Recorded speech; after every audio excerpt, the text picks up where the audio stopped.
मैथिली दुल्हन। इसके मनमोहक गीत जरूर सुने। यदि अच्छा लगा तो चैनल सब्सक्राइब जरूर करें।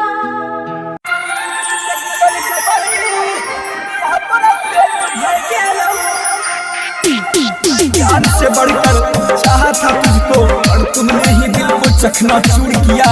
अरे ओ बेवफा, अरे ओ बेवफा, तेरी शादी का तुझे मुबारक हो। जरा ये तो बता दे जा मैंने क्या कसूर किया।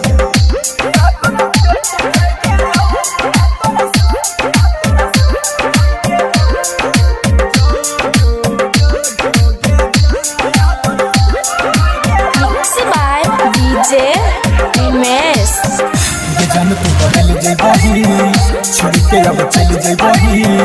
बियाह तोरा से तू भइगे लो, बियाह तोरा से तू भइगे लो। जान तू बदल जइबही, छोड़ के अब चल जइबही। बियाह तोरा से तू भइगे लो, बियाह तोरा से तू भइगे लो। भूल जइबही याद वाला प्यार के गोरी, दिल से निकल जइबही।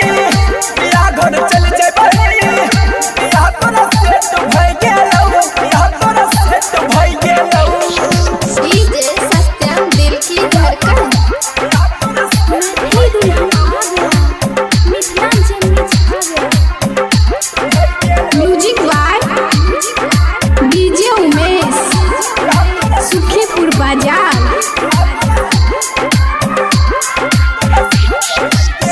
आवाज रहे तुम जहाँ और भूले कभी ना मेरी वफा। मुझे दिल से दुआ देते हैं तुझे, मुबारक हो तुझको तेरी शादी। इरिया कसमगे भूल क्या सनंगे, चल जे वही पिया के घर के जानू। साहबों ने हमगे साहबों ने सितमगे, खाइए ले वो हम जहर के जानू। ओरे खातिर छोड़बो अब संसार के गोरी। के जान तू बदल जइबही, छोड़ के अब चल जइबही। बियाह तोरा से तू भइगे लो, बियाह तोरा से तू भइगे लो। डीजे सत्यम मदना बाजार। Umesh music, Umesh music. प्यार करना गुनाह था तो हर कदम पर साथ तुम भाया। शादी किसी और से ही करनी थी, अगर शादी किसी और से ही करनी थी, प्यार का सपना गोदी में भैंस के आज छलो भैंस के छलियो बारह बीस बास के जानू। दिलावा में भैंस के छोरी मरले कैस के, और दिल जिंदगी तू नास के जानू।